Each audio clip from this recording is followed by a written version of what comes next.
और रविवार के दिन ऐसा नहीं है कि आप दूसरे के यहाँ का नहीं खा सकते। प्रेम से अगर कोई बुला रहा है, प्रेम से जाओ, आनंद से जाओ, घर में खाओ, चाहे अतिथि भाव में पाओ। पर शिव महापुराण में पशुपति व्रत में ऐसा नहीं लिखा कि एक दिन पहले तुम्हें घर का ही भोजन करना पड़ेगा। केवल सोमवार के दिन का वर्णन है कि सोमवार के दिन अगर मायके में भी पशुपति व्रत पड़ा है, अगर आप शिव मंदिर में पूजन करने जा रही हो, मायके में ही अगर पशुपति व्रत पड़ा है तो पांचों व्रत तुम्हारे मायके में होना चाहिए। ससुराल में कर रहे हो तो ससुराल में होना चाहिए। एक ही जगह का भोजन ग्रहण करें। सोमवार का दिन जो हो वो घर का जो भोग लगा हुआ प्रसाद हो उसी को ग्रहण करें। रविवार का ऐसा वर्णन नहीं है। एक पशुपति व्रत होता है और वो व्रत ऐसा है कि उस व्रत को 5 सोमवार करना चाहिए, कोई से भी 5 सोमवार, जिसमें तुम्हारी मर्जी पड़े। ऐसा कौन सा काम है जो पशुपति व्रत से नहीं हो सकता?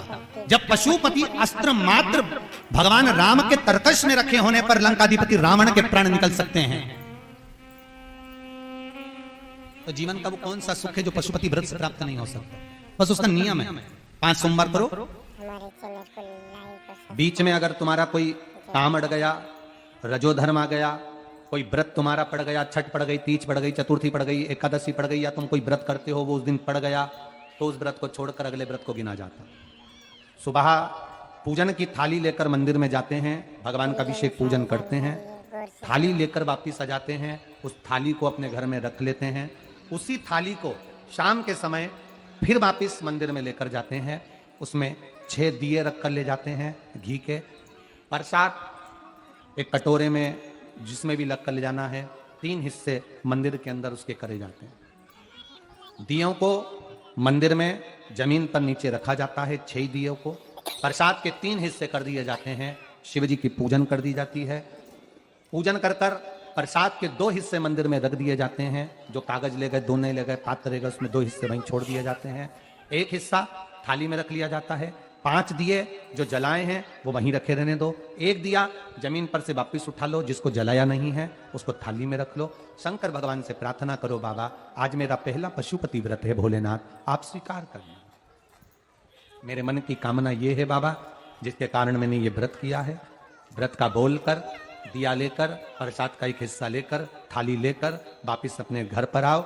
घर के दरवाजे में जब अंदर प्रवेश करो, सीधे हाथ की ओर बाहर घर के बैठ जाओ, घर की ओर मुख करो और सीधे हाथ की ओर बैठकर घर की ओर मुख कर कर वहीं पर 6ठे नंबर का जो दिया लेकर आई हो उसको जला लो। बाबा से यहाँ प्रार्थना कर लो, भोलेनाथ मेरा कार्य ये है, इसको सफल करना। घर में प्रवेश कर जाओ। भोजन करते समय सबसे पहले जो प्रसाद का एक हिस्सा तुम मंदिर से लाई हो, पहले उसको भोजन के समय पर पहले उसको खाओ, इसके बाद फिर भोजन करो। अपने प्रसाद के हिस्से में से किसी को प्रसाद नहीं देना। प्रसाद भगवान के मंदिर में जब बनाकर लेकर जाओ, कढ़ैया में, भगोनी में उतना ही प्रसाद बनाना जितना प्रसाद मंदिर जाएगा। आप 1 कटोरा भरकर ले गए और थोड़ा सा कढ़ैया में छोड़ दिया तो आपका व्रत सफल नहीं हो पाएगा। प्रसाद उतना ही बनाना, अगर ज्यादा बना है तो ज्यादा ले जाना पड़ेगा, कम बना है कम ले जाना पड़ेगा। प्रसाद कढ़ैया में, पात्र में छूटना नहीं चाहिए। जो शंकर जी के लिए बनाया है तुमने, उतना की उतना पूरा लेकर जाना पड़ेगा। ये नहीं कि मैं बच्चों के लिए थोड़ा बना के छोड़ जाऊं, बच्चों के लिए थोड़ा घर वालों के लिए बनाकर छोड़ जाऊं ना, जितना बनाया सारा लेकर जाना पड़ेगा। इसलिए उतना बनाओ जितना तुम्हें मंदिर में ले जाना है। पात्र खाली होना चाहिए, तब उसको लेकर जाओ। 3 हिस्से करो, 2 हिस्से मंदिर में रखकर 1 हिस्सा लाओ।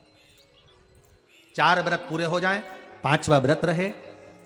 बाबा से विनती करते हुए 108 चावल के दाने, मूंग के दाने या फूल या पंखड़ी या बेलपत्र आदि जो भी आप बाबा को 108 चढ़ाना चाहें वो ले जाओ। एक श्रीफल, कुछ भेंट साथ में लेकर जाओ। भगवान को नमन कर कर भाव के साथ में ध्यान देना। जो 108 सामग्री ले गए हो वो भगवान को समर्पित करो। नारियल और भेंट 11 रुपए, 21 रुपए, 51 रुपए जो भी तुम लेकर गए हो, वो जो जलाधारी है, जलाधारी का मतलब होता है ये जहां पर शिव जी का शिवलिंग रखा है, ये जलाधारी, ये जल, नारियल भेंट इस जलाधारी पर कभी नहीं रखना चाहिए। जो नारियल भेंट जलाधारी पर रखते हैं उनकी भी कामना पूर्ण नहीं होती। ये नारियल भेंट या जो भी फल है, फ्रूट्स है, कोई जलाधारी पर नहीं, जमीन पर रखो। और इस जलाधारी पर जहां भगवान शंकर का शिवलिंग रखा है, गोल जला देते हैं, जलाकर दीप रख देते हैं। छठा, पांचवा व्रत भी ऐसे ही करो और बाबा से विनय करो, पशुपतिनाथ से विनती करो।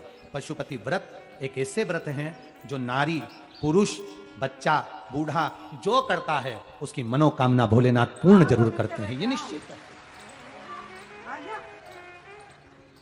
अगर पति पत्नी दोनों व्रत कर रहे हैं, कभी कभी किसी का व्यापार नहीं चलता या नौकरी नहीं लगती या किसी कार्य के कारणवश, तो पति पत्नी दोनों व्रत करते हैं, एक साथ करते हैं। उन दोनों की थाली अलग जाएगी, दोनों का प्रसाद अलग जाएगा, दोनों के दिए अलग जाएंगे और दोनों अपने अपने प्रसाद को अलग से पाएंगे, एक थाली लगकर नहीं जाएगी। माँ और बेटा कर रहे हैं तो भी थाली दो ही जाएगी, बेटी और माँ कर रही है तो भी थाली दो ही जाएगी। प्रसाद के हिस्से दो थाली ले जाने का मतलब होता है प्रसाद जो बनाकर लेकर गए हो उसके 3 हिस्से होना चाहिए।